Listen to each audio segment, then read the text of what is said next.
Hello दोस्तों, स्वागत है आपका मेरे यूट्यूब चैनल परीक्षा प्लान में। तो कैसे हैं आप लोग? आई होप अच्छे होंगे। तो जैसा कि आप लोगों को पता है कि साइंस में कंप्लीट पढ़ा चुकी हूँ। एनसीईआरटी से क्लास 6 to 8 जो साइंस की बुक चलती है उससे मैंने साइंस कंप्लीट पढ़ाया है। उसके बाद मैंने साइंस के इंपॉर्टेंट क्वेश्चन की प्रैक्टिस भी करवाई और साइंस की मैराथन क्लास भी आ चुकी है जिसमें मैंने सिर्फ एनसीईआरटी बेस्ड क्वेश्चन लिए हैं और 200 प्रश्नों का मैंने रिवीजन करवाया है।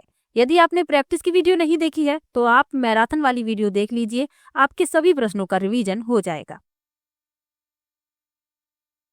अब पेडागोजी के प्रश्नों का रिवीजन बचा हुआ है तो वही रिवीजन मैं करवा रही हूँ। कल की वीडियो में भी मैंने पेडागोजी के प्रश्न ही लिए थे और आज की वीडियो में मैं पेडागोजी के ही प्रश्न लेने वाली हूँ। तो चलिए वीडियो को शुरू करते हैं। वीडियो देखने के बाद यदि आपको अच्छा लगे तो वीडियो को लाइक और शेयर कीजिएगा और यदि आप चैनल पर नए हैं तो चैनल को सब्सक्राइब कर लीजिए। तो पहला प्रश्न दिया गया है, विज्ञान में रचनात्मक आकलन क्यों महत्वपूर्ण है? पहला विकल्प है यह लेना आसान है। दूसरा है यह शिक्षार्थियों में वैज्ञानिक दृष्टिकोण के विकास में सहायक है। तीसरा है यह निदानात्मक है और चौथा है यह विज्ञान को अच्छे प्रकार से समझने में सहायक है। तो आकलन क्या है, सबसे पहले ये जान लीजिए। तो आकलन छात्र अधिगम पर प्रासंगिक जानकारी एकत्र करने की एक प्रक्रिया है। यह शिक्षण अधिगम प्रक्रिया का एक अभिन्न अंग माना जाता है। शिक्षण अधिगम प्रक्रिया के विभिन्न चरणों में मूल्यांकन किया जाता है। अब ये क्यों महत्वपूर्ण है ये पूछा गया है, तो यह निदानात्मक है। तीसरा विकल्प इसमें सही है।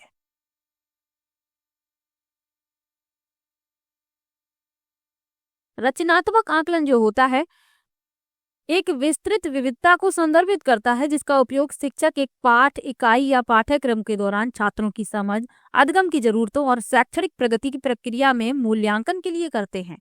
तो बच्चे जहां पर कमजोर हैं, जहां उन वे पीछे हैं, तो उसका निदान किया जा सके, इसीलिए यह महत्वपूर्ण है। तो तीसरा विकल्प इस प्रश्न में सही हो जाएगा। चलिए अगले प्रश्न पर चलते हैं। लिखा है, विज्ञान विद्यालयों में विज्ञान मेले का आयोजन क्यों किया जाता है? पहला है शिक्षार्थियों को विज्ञान में उच्च शिक्षा के लिए तैयार करने के लिए। दूसरा है शिक्षार्थियों को उनकी परीक्षा में अच्छे अंक प्राप्त करने में सहायता करने के लिए। तीसरा है शिक्षार्थियों में विज्ञान में सृजन एवं प्रयोग की क्षमता का विकास करने के लिए। और चौथा है शिक्षार्थियों का उनके प्रदर्शन के आधार पर मूल्यांकन करने के लिए। तो विद्यालयों में विज्ञान मेले का आयोजन किया जाता है शिक्षार्थियों में विज्ञान एवं सृजन के प्रयोग करने की क्षमता का विकास करने के लिए। तीसरा विकल्प इस प्रश्न में सही हो जाएगा। चलिए अगले प्रश्न पर चलते हैं। एक शिक्षक के नाते निम्नलिखित में से किसे आप शिक्षण में वैज्ञानिक विधा के लिए सबसे उपयुक्त समझते हैं? पहला विकल्प है शिक्षार्थियों को कक्षा में अवधारणाओं को स्पष्ट करना। दूसरा है अवधारणाओं के शिक्षण हेतु तकनीकी का प्रयोग दिखाना। तीसरा है शिक्षार्थियों को परियोजनाएं देना। और चौथा है अवधारणाओं से संबंधित गतिविधियों को शिक्षार्थियों से कराना। तो यदि आप एक शिक्षक हैं तो आप शिक्षण में वैज्ञानिक विधा के लिए सबसे उपयुक्त किसे समझेंगे, ये पूछा गया है। तो अवधारणाओं से संबंधित गतिविधियों को शिक्षार्थियों से कराना, क्योंकि बच्चे करके सीखते हैं तो उनका ज्ञान स्थायी होता है। चौथा विकल्प इस प्रश्न में सही हो जाएगा।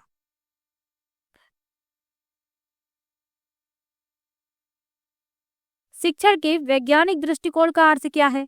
तो वैज्ञानिक दृष्टिकोण का अर्थ उस दृष्टिकोण से है जो सीखने वालों में वैज्ञानिक सोच को बढ़ावा देता है ताकि वे वैज्ञानिक जानकारी का कुशलतापूर्वक प्रयोग करके वैज्ञानिक विचार तैयार कर सकें। तो इन सब के बारे में भी याद रखिए। चलिए अगले प्रश्न पर चलते हैं। लिखा है, एनसीएफ 2005 के अनुसार अच्छी विज्ञान शिक्षा जीवन के प्रति सत्य होती है, इसका क्या अर्थ है? पहला विकल्प है विज्ञान बालक को कार्य की दुनिया में प्रवेश हेतु तैयार करे। दूसरा है विज्ञान बालक को अर्थपूर्ण ढंग से व्यस्त करने में सक्षम हो। तीसरा है विज्ञान बालक को वैज्ञानिक ज्ञान अर्जित करने की प्रक्रियाओं को सीखने लायक बनाए। और चौथा है विज्ञान आसान जीवन व्यतीत करने में सहायक हो।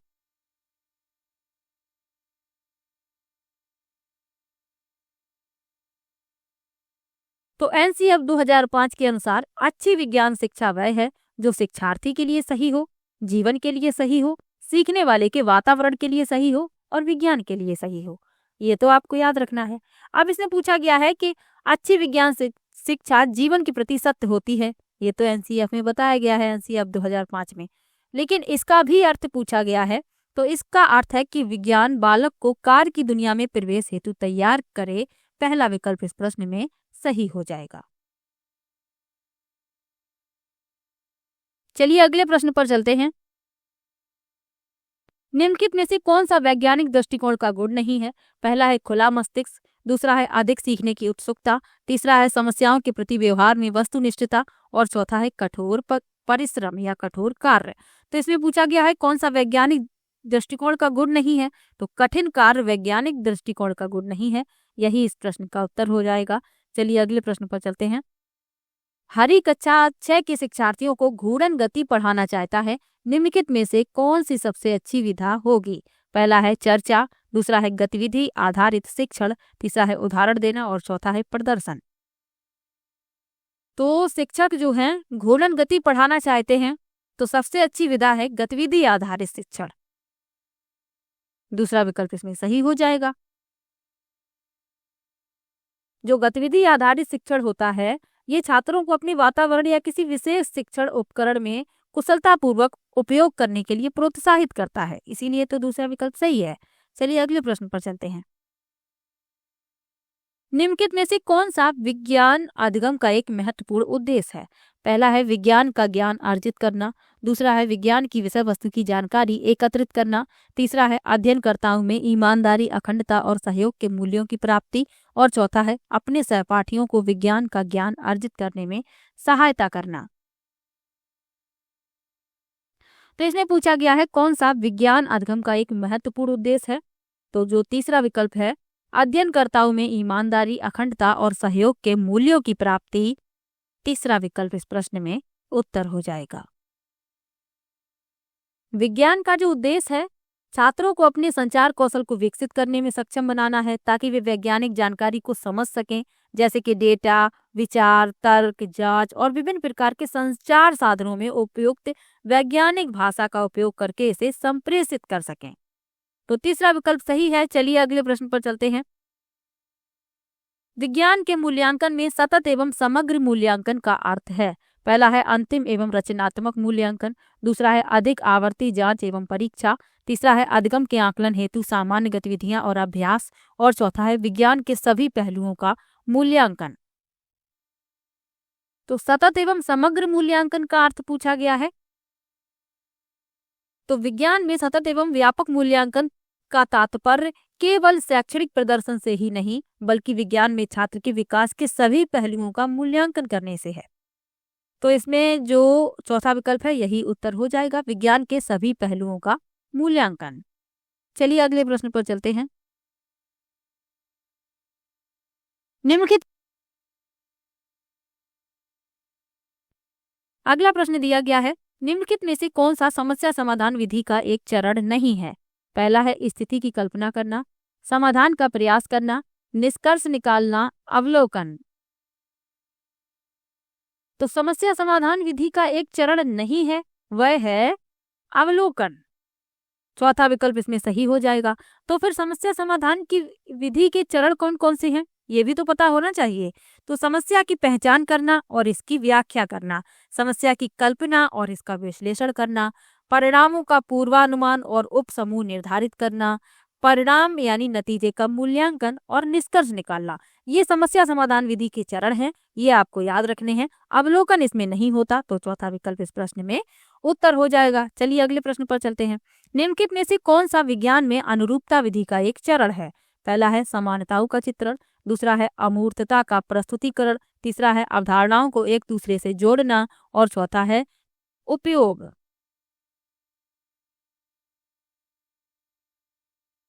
तो अनुरूपता विधि क्या है? तो यह दो अवधारणाओं की समानता की तुलना है। अधिक परिचित अवधारणा को समरूपता और कम परिचित को लक्ष्य कहा जाता है। अब इसमें जो एक चरण है वह बताना है।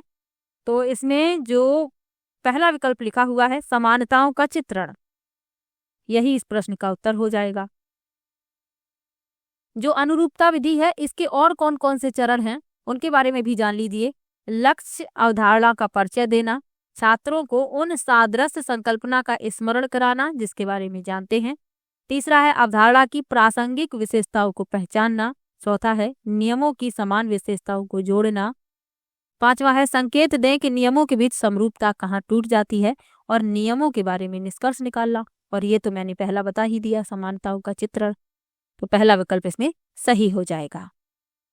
अगला प्रश्न दिया गया है, निम्नलिखित में से क्या एक विज्ञान की प्रकृति के संदर्भ में सही नहीं है? पहला विकल्प है विज्ञान हमेशा अस्थायी है, दूसरा विज्ञान संदेहवाद को बढ़ावा देता है, तीसरा है विज्ञान एक ज्ञान की रचना की प्रक्रिया है और चौथा है विज्ञान की प्रकृति स्थिर है। तो इसमें पूछा गया है कि विज्ञान की प्रकृति के संदर्भ में जो सही नहीं है, तो जो चौथा लिखा हुआ है कि विज्ञान की प्रकृति स्थिर है, ये गलत है, यही सही नहीं है।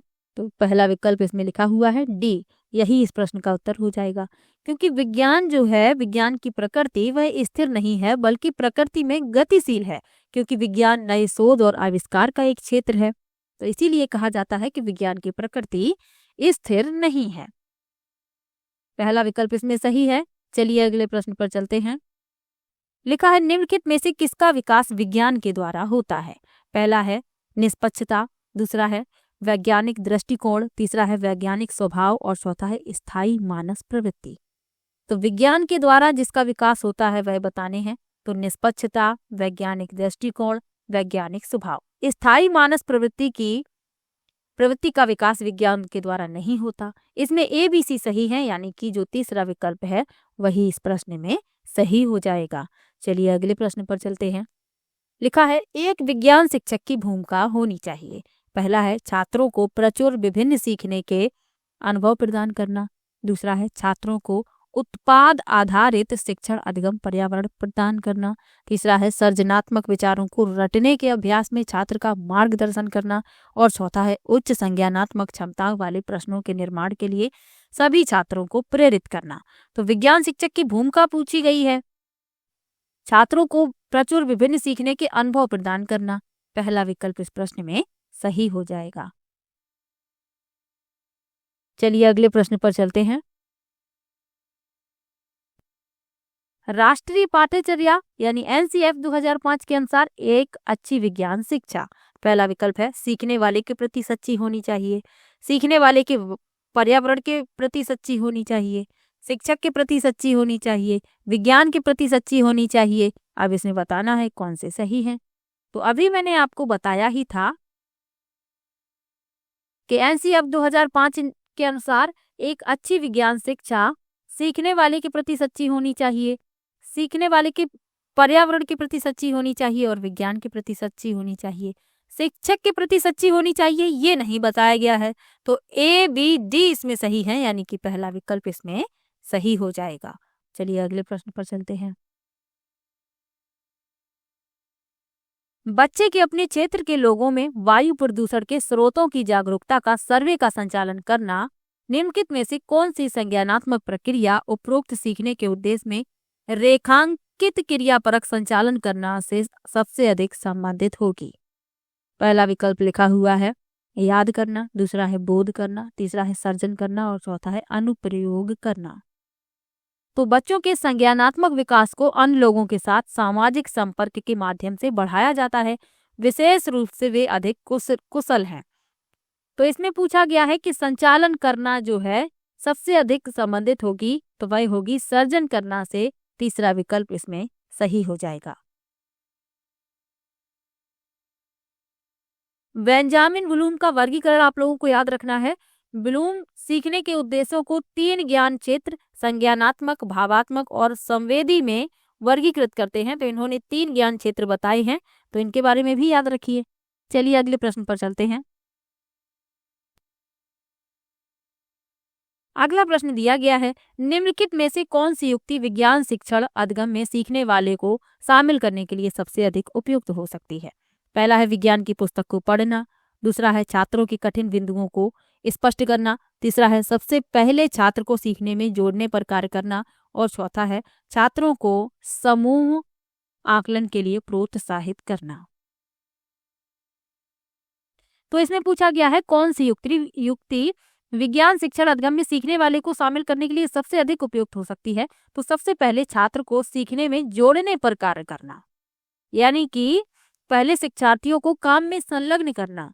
तो तीसरा विकल्प इसमें सही हो जाएगा।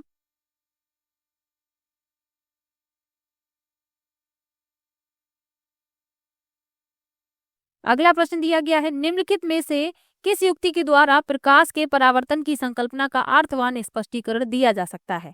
पहला है संकल्पना आधारित एनिमेटेड वीडियो, दूसरा है प्रकाश के परावर्तन को दिखाता हुआ चार्ट, तीसरा है सीखने वालों के द्वारा सफेद कागज के पर्दे पर प्रकाश के परावर्तन का अवलोकन करना और उसका निष्कर्ष निकालना, और चौथा है संकल्पना आधारित बंद उत्तर वाले प्रश्नों को पूछकर। तो प्रकाश के परावर्तन की संकल्पना का स्पष्टीकरण देना है, तो तीसरा विकल्प इसमें सही होगा। सीखने वालों के द्वारा सफेद कागज के पर्दे पर प्रकाश के परावर्तन का अवलोकन और उसका निष्कर्ष निकालना, तीसरा विकल्प इसमें सही हो जाएगा। चलिए अगले प्रश्न पर चलते हैं। विज्ञान में क्षेत्र भ्रमण क्यों महत्वपूर्ण है? पहला विकल्प है यह अपने हाथ से कार्य करने के अनुभव प्रदान करता है, दूसरा है इसका संचालन आसान है, तीसरा है यह विज्ञान की जानकारी इकट्ठी करता है, और चौथा है यह सीखने वाले में मेहनत की आदत का विकास करता है। तो क्षेत्र भ्रमण क्यों महत्वपूर्ण है? क्योंकि यह अपने हाथ से कार्य करने के अनुभव प्रदान करता है और करके सीखते हैं बच्चे तो वह ज्ञान स्थायी होता है। पहला विकल्प इसमें सही हो जाएगा। चलिए अगले प्रश्न पर चलते हैं। लिखा है निम्न में से कौन सा साधन बाल केंद्रित आकलन के लिए है? पहला है पोर्टफोलियो, अवधारणा मानचित्रण, पेपर पेंसिल परीक्षण, और चौथा है जर्नल लिखना।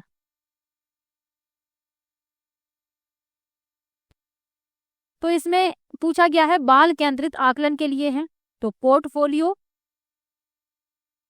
अवधारणा मानचित्रण और जर्नल लिखना। ABD इसमें सही है, यानी कि दूसरा विकल्प इसमें सही हो जाएगा। पेपर पेंसिल परीक्षण इसमें नहीं होगा। अब इन सबके बारे में भी जान लीजिए। पोर्टफोलियो क्या है? तो इसमें समय के साथ एकेडमिक उपलब्धि और सीखने की प्रगति का मूल्यांकन करने के लिए परियोजना रिपोर्ट, दत्तकार आदि जैसे शिक्षार्थी के काम के नमूने शामिल होते हैं। इसका उपयोग शिक्षार्थी के मूल्यांकन के लिए किया जाता है। ये तो हो गया पोर्टफोलियो। संकल्पना मानचित्रण यानी अवधारणा मानचित्रण क्या है? तो छात्रों को स्पष्ट रूप से यह जांचने में मदद करने के लिए एक शिक्षा शास्त्रीय तकनीकी है कि नई अवधारणाओं को पहले से सीखी गई अवधारणाओं से कैसे संबंधित किया जाए।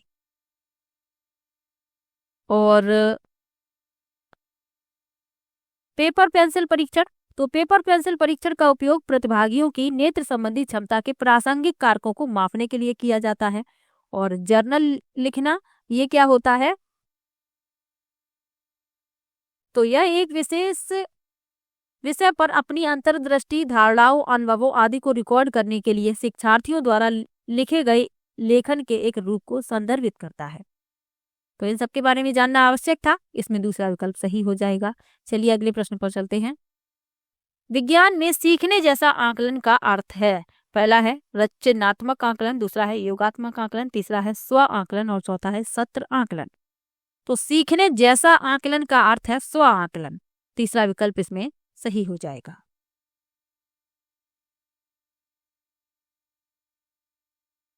और जो विकल्प लिखे हुए हैं उनके बारे में भी जान लीजिए। रचनात्मक आकलन क्या है? तो रचनात्मक आकलन एक प्रकार का मूल्यांकन है जो सीखने और शिक्षण प्रक्रिया के दौरान बच्चे की प्रगति की निगरानी करने के लिए संदर्भित किया जाता है। योगात्मक आकलन क्या है? आमतौर पर सीखने का आकलन के रूप में जाना जाता है। शब्द के अंत में उनका मूल्यांकन करके छात्र के स्तर को मापने, वर्गीकृत करने, प्रमाणित करने और रिपोर्ट करने के लिए संदर्भित करता है। और सत्र आकलन क्या है? यह यानी सत्र की समाप्ति पर जो आकलन किया जाता है वह सत्र आकलन कहलाता है। तो इन सब के बारे में भी आपको याद रखना है। आज की वीडियो में मैंने 20 प्रश्न लिए हैं, कल की वीडियो में मैंने 30 प्रश्न लिए थे, और ये आपका रिवीजन चल रहा है। तो आप लोग वीडियो को जरूर देखिएगा, लास्ट तक तो जरूर ही देखिए, क्योंकि समय तो बहुत ही कम बचा हुआ है आपके एग्जाम में। पर आपको घबराना नहीं है, आपने पूरी तैयारी की है, आप एग्जाम जरूर क्लियर करेंगे, क्योंकि आपने ईमानदारी से यदि पढ़ाई की है, आपने बिल्कुल अच्छे से पढ़ाई की है, आपने प्रैक्टिस भी की है, आपने सिलेबस कंप्लीट किया है, तो आपको बिल्कुल भी घबराने की जरूरत नहीं है। बिल्कुल रिलैक्स रहिए, क्योंकि आपका एग्जाम क्लियर होगा। तो चलिए मिलते हैं नेक्स्ट वीडियो में, तब तक के लिए बाय बाय।